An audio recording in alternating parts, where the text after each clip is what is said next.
Cause I got something to prove. I gotta take what I hate and finally make a move. I think of you and all the shit you don't do. Well, I'ma make hella sure that I don't become you. I have no regrets, yeah, I'll tie up my chest. I'll never forget what it's like to be in debt. Been stabbed in the back bed, I'll show you what happens. Pass me the mic and I'll show you with action.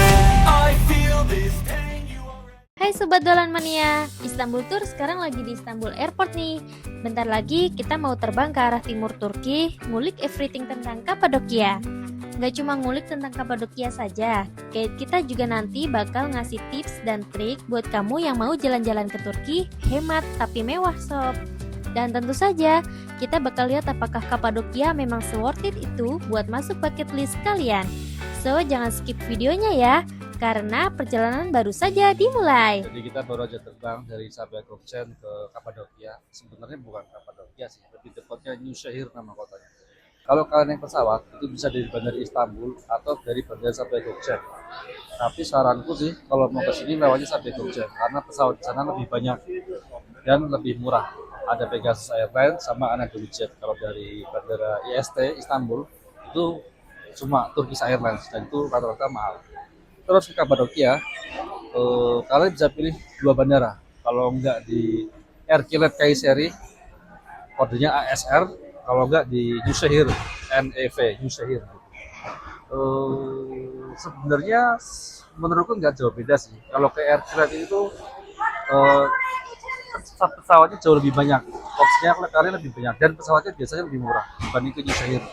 Nuşehir pesawatnya dikit, tapi keunggulannya dia lebih dekat ke Kapadokia. Jadi kalau kalian mau nginep di daerah Goreme, Avanos atau Utshisar, itu lebih dekat kalau kalian pakai pesawat yang landing di Nuşehir. Gitu. Kalau nggak sewa mobil, pakai ini nih, bisa perorangan bayarnya. Harganya kalau nggak salah sekitar 300 lira. 300 lira itu sekitar 120.000 rupiah. Itu langsung di drop ke hotel kalian perorangan. Tapi antisipasi sih mending reservasi aja sih. Tuh lihat tuh, mantap nggak tuh? Bantuin supirnya.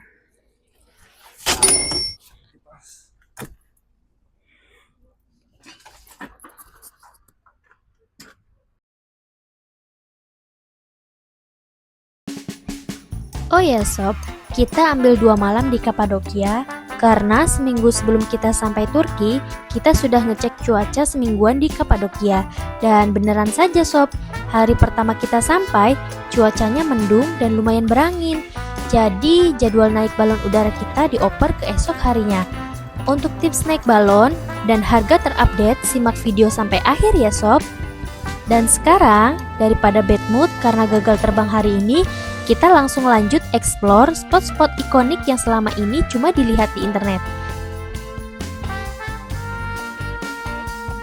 Mulai dari megahnya Utshisar Castle dengan view Kapadokia dari ketinggian, suasana unik Goreme yang dipenuhi cave hotel, dan jalanan estetik, sampai hamparan bebatuan super ikonik di Love Valley yang literally bikin kita serasa lagi di planet lain.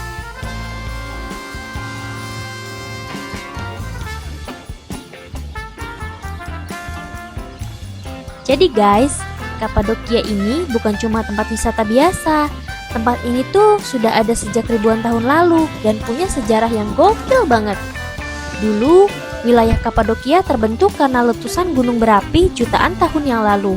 Abu vulkaniknya mengeras jadi batu lunak, lalu terkikis angin dan hujan selama ribuan tahun. Sampai akhirnya terbentuk landscape unik kayak yang kita lihat sekarang.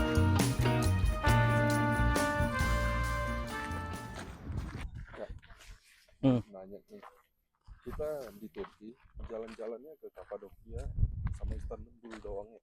Enggak lah. Biasanya nih kalau misalkan travel-travel yang grup besar itu, yang 20 orang ke atas itu, mereka tuh 10 hari kalau nggak salah, 10 hari, cuman fakta di lapangan pas ke Turki itu cuma 7 hari 6 malam. Jadi 7 hari itu mereka keliling Turki.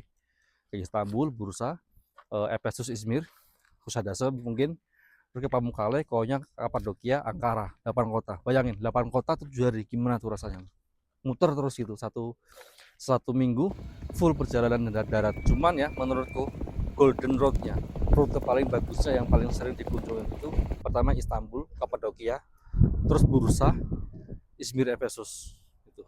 Itu biasanya orang-orang larinya ke situ. Jadi nanti rutenya kalian muter. Dan jangan pakai jalur darat, jangan naik pesawat, serius, karena harganya nggak jauh beda, malah mungkin akan lebih murah kalau naik pesawat. Kecuali kalau kalian grup di atas 20 orang, nah itu baru sewa bus besar, itu lebih efisien.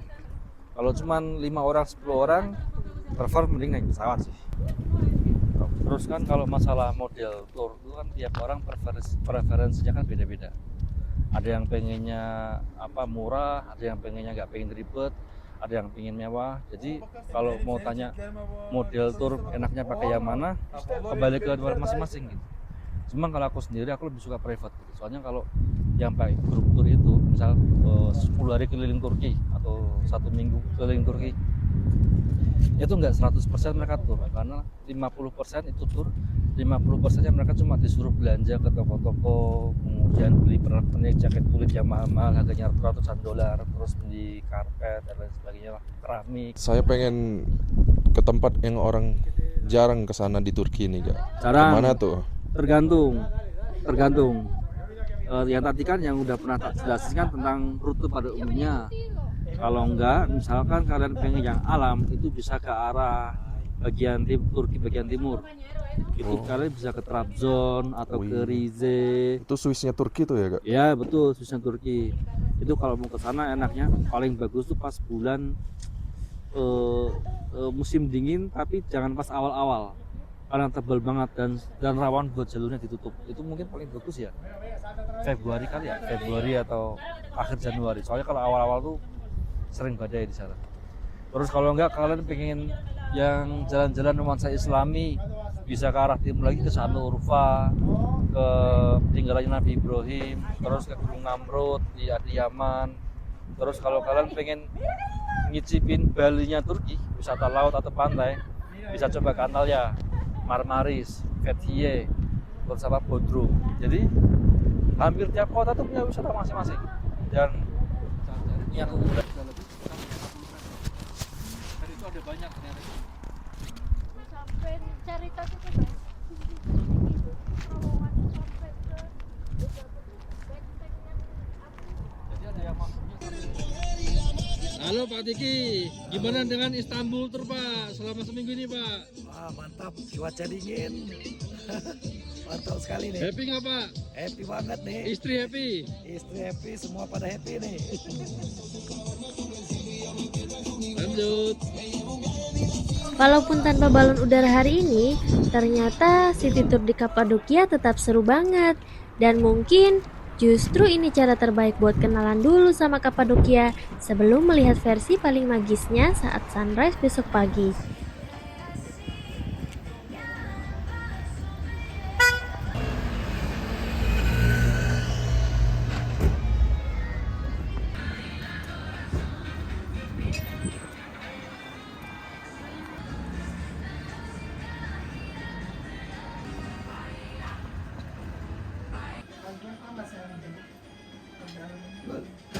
Sesuai selera nggak? Mau saya bantu foto, Pak? Boleh. Serius deh.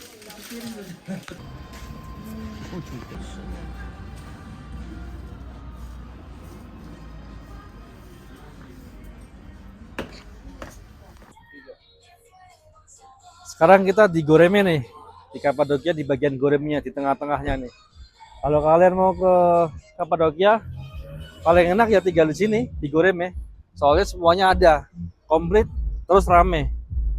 Hotel banyak opsinya, terus restoran juga banyak, opsinya juga banyak, gede-gede.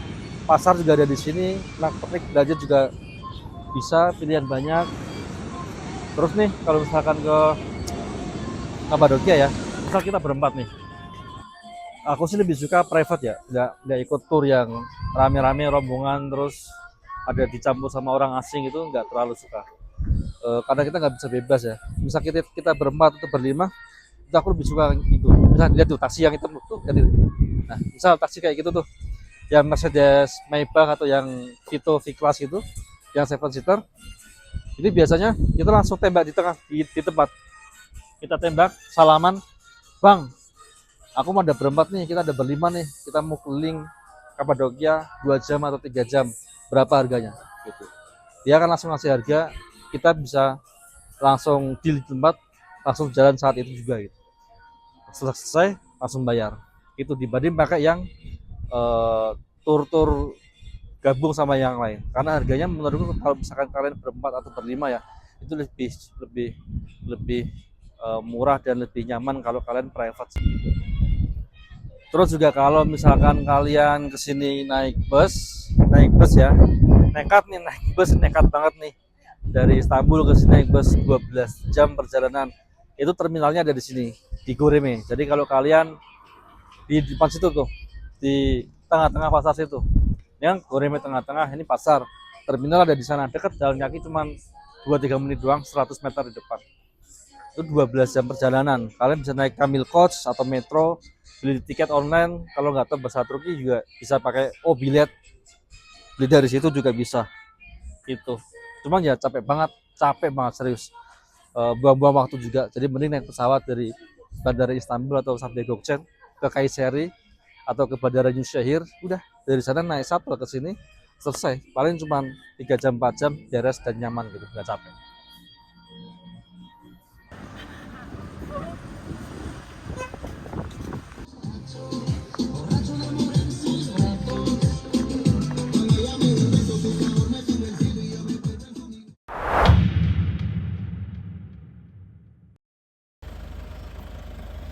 Hari kedua, saatnya kita naik balon nih sob. Kita harus sudah mulai jalan pas masih pagi buta gini ya, biar bisa nikmatin sunrise di atas Kapadokia. Oh ya sob, pesan balon udara itu harus jauh-jauh hari. Kalian gak bisa asal datang ke tempat balon, lalu bayar, naik pagi itu juga. Kalian harus reservasi selambat-lambatnya sehari sebelum terbang. Selain itu, harga balon juga fluktuatif nih sob. Kalau pas low season antara Desember sampai awal Maret, harganya jauh lebih murah, 1,5 sampai 2 jutaan juga dapet.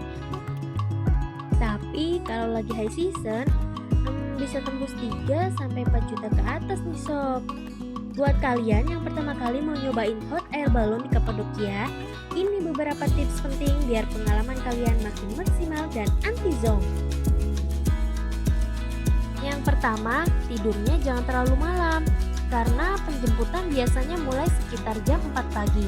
Percaya deh, bangun subuh bakal terbayar pas lihat ratusan balon terbang bareng sunrise. Jadi jangan begadang ya. Yang kedua, pakai outfit yang nyaman dan hangat. Walaupun siang Kapadokia bisa cukup panas, pagi hari di area balon itu dinginnya lumayan menusuk, apalagi sebelum matahari terbit. Yang ketiga, jangan lupa cek cuaca ya. Balon di Kapadokia sangat tergantung cuaca dan angin. Jadi kalau tiba-tiba dibatalkan, itu normal demi keamanan. Biasanya akan dijadwalkan ulang ke hari berikutnya. So, sebelum beli tiket pesawat ke Kapadokia, mending cek cuaca dulu jauh-jauh hari. Bisa tuh cek kalender cuaca sampai 2 minggu ke depan. Pastiin tanggal pas kalian datang ke sana cuacanya lagi cerah atau anginnya nggak kenceng banget. Yang keempat, datang dengan baterai full dan memori kosong. Karena setiap sudut di Kapadokia itu estetik banget. Mau foto, video, drone shot, semuanya bakal kepake. Dan yang kelima, pilih spot berdiri yang bagus di keranjang balon. Kalau bisa, ambil posisi pinggir atau di pojokan supaya view lebih lega dan hasil foto lebih keren. Yang keenam, nikmati momennya, jangan cuma sibuk rekam. Kadang pemandangan terbaik justru lebih indah dinikmati langsung dengan mata sendiri. Sunrise, lembah batu, dan balon-balon warna-warni itu beneran magical. Yang terakhir, siapkan budget tambahan ya. Karena selain balon, biasanya kalian bakal tergoda beli foto profesional hasil GoPro atau Insta360 dari kru balon. Jadi siapin aja budget tambahan opsional.